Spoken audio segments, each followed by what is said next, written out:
La identidad tiene su fuente en la cultura. Tiene que la memoria, a su vez, es el principal nutriente de la identidad. Esa es la conexión que voy a establecer entre estos conceptos.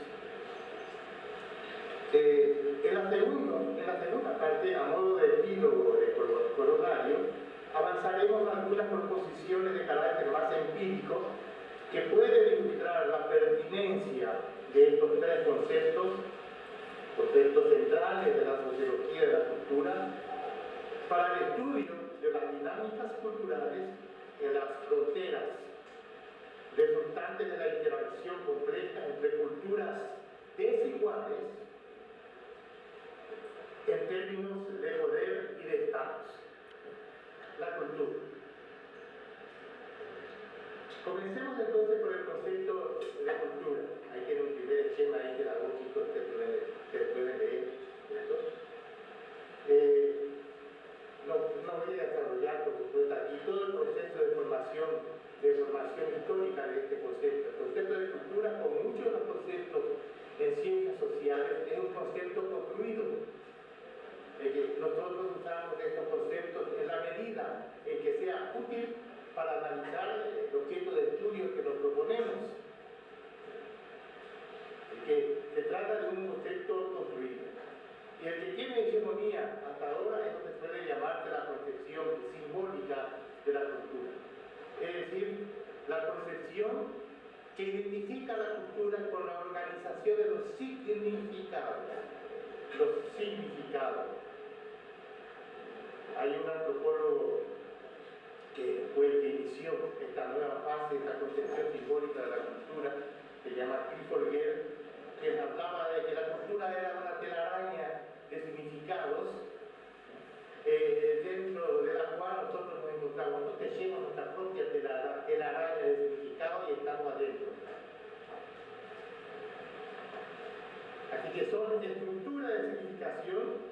Yo suelo definirlo como la organización social de significados, representaciones de significados interiorizados en primer lugar, de modo relativamente estable por los sujetos, en forma de esquemas o de representaciones compartidas, por un lado, y objetivados en formas simbólicas. Todo ello en contextos históricamente específicos y socialmente estructurales. En las ciencias sociales esto es fundamental, es decir, para que se diga que se va a hacer un análisis de tipo sociológico o de tipo antropológico, necesariamente requiere la ubicación en el tiempo y en el espacio, o si no estaríamos haciendo filosofía o incluso sociología literaria, pero no realmente ciencia empírica. Esta definición, inspirada en Peter de Thornton, ya contiene una distinción estratégica, que no todos hacen, una distinción estratégica entre formas objetivadas y formas interiorizadas de la cultura, dialécticamente relacionadas entre sí, porque por una parte los significados culturales se objetivan en forma de artefactos de comportamientos observables, llamados también formas culturales por John B. Thornton, por ejemplo, obras de arte, ritos, danzas, en fin, todo lo que observamos aquí en el museo. Estas son formas objetivadas de la cultura de los pobladores originarios del desierto, por ejemplo, formas objetivadas, visibles, pero que contienen significado, porque si no, no me interesaría tener eso en un museo. Y por otra parte, las formas interiorizadas, que no son directamente observables, interiorizadas en forma de habitus, es un concepto técnico elaborado por un sociólogo francés, Bourdieu. Se llama también simbolismo objetivado, otros lo llaman cultura, la distinción, por una parte el simbolismo objetivado o cultura pública, y por otra parte las formas interiorizadas o incorporadas de la cultura, interiorizadas por los sujetos. Y yo no puedo entender la cultura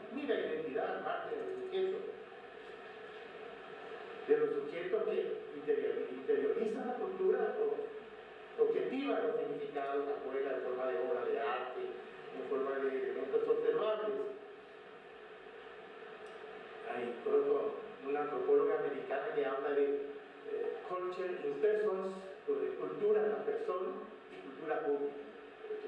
Esta discusión es importante. Y por supuesto que hay una relación dialéctica entre ambas formas de cultura. Lo importante aquí, lo que necesitamos subrayar, es que esta manera de plantear las cosas nos permite considerar la cultura preferentemente desde el punto de vista de los actores sociales que la interiorizan, la incorporan o la convierten en sustancia propia. Desde esta perspectiva hay que decir que no existe cultura sin sujetos ni sujetos sin cultura. Que a veces hablamos de la cultura y de cómo la cultura tiene fronteras, se superpone, se interactúan, como si estos conceptos abstractos pudieran interactuar entre sí. Lo hacen a través de los sujetos, a través de las personas que son portadores de una cultura y que a su vez objetivan, digamos así, su significado. Pero cabe aquí una precisión. No todos los significados pueden llamarse culturales, sino solo los significados más o menos ampliamente compartidos por los individuos y relativamente duraderos en el tiempo, dentro de un grupo, dentro de una sociedad. ¿Por qué? Porque es que hay significado y significado. Hay significados que podríamos llamar idiosincrásicos, que solo interesan al individuo aisladamente considerado, pero no a su grupo o a su comunidad. Por ejemplo, para mí, que yo tiene un gran significado, una melodía de Bustaquín que yo asocié a mi época de estudiante, ¿no? A los amores que tuve por allá lejos. Pero ese significado me interesa a mí, idiosincrático, en secreto. Yo no comparto con nadie eso, ¿no? Con ustedes por primera vez. Pero los significados culturales son los compartidos, los que se comparten y los que son relativamente duraderos, ¿no? No solamente decir que duradero, ¿por qué? Porque generalmente nos llamamos cultura a las modas intelectuales pasajeras. Se supone que la cultura tiene que tener una durabilidad, digamos así, relativa por lo menos. Lo mismo que la identidad, vamos a ver la conexión que hay después con esto. Además de eso hay otra cosa, a veces estos significados van acompañados de una fuerte motivación emocional. Los psicoanalistas nos dicen que generalmente los significados que hemos adquirido, que hemos incorporado en la niñez, tienen efectos de gran durabilidad. Así se explica de nuestro estilo de amar, por ejemplo, depende muchísimo de nuestra experiencia digamos así, de amor, la experiencia que hemos tenido en nuestra infancia, digamos así, de lo que es la protección, de lo que implica estar rodeado, digamos así, de afecto. Y esto hace que ciertas representaciones, digamos así, ligadas a nuestra infancia, tengan una muy fuerte carga emocional, una muy fuerte motivación, que puede darse o no puede darse, pero hay significados de este tipo, ¿no? Y además de esto hay significados que desbordan los ámbitos, digamos así, las comunidades donde surgieron, que llama tematicidad de la cultura, ¿no? Un poco por analogía con los temas, por ejemplo, de los cuentos maravillosos que se repiten en diferentes cuentos, ¿no? Y que ciertos símbolos como el símbolo de la tierra madre, gran símbolo, es sumamente temático, porque desborda la cultura. La tierra madre, la Pachamama, es una simbólica sumamente expandida, no se limita a un ámbito determinado. Esto es importante para la cultura de la frontera. Y hay una gran fluidez, por ejemplo, y las culturas son generalmente temáticas. Es decir, los elementos de la cultura nacional mexicana, o de la cultura étnica, triqui o mixteca, ¿no? No se queda dentro de los límites nacionales, ni siquiera dentro de su comunidad, se tematizan, se derraman, se esparcen más allá de las fronteras originarias de esta cultura. Se llama tematicidad, son elementos de la teoría de la cultura.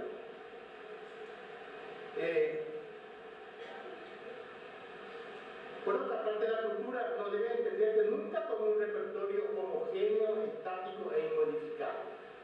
Así que, por el contrario, la cultura siempre tiene zonas de estabilidad y de persistencia.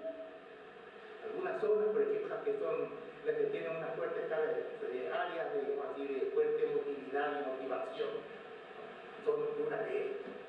Así que tienen zonas de estabilidad y persistencia y zonas de movilidad y cambio. Así que eso hay que tener también presente. Uno de los sectores pueden estar sometidos a fuerzas centrípetas que confieran mayor solidez, vigor y vitalidad, mientras que otros sectores pueden obedecer a tendencias centrífugas, más cambiantes, poco estables, por ejemplo. Pero dicho, eso dice que la cultura es ubicua y está en todas partes. Los significados están en todas partes. Es como una sustancia innacible que resiste a ser consignada en un sector determinado de la vida social. Y por eso es una dimensión de toda la vida social, está presente en todas partes.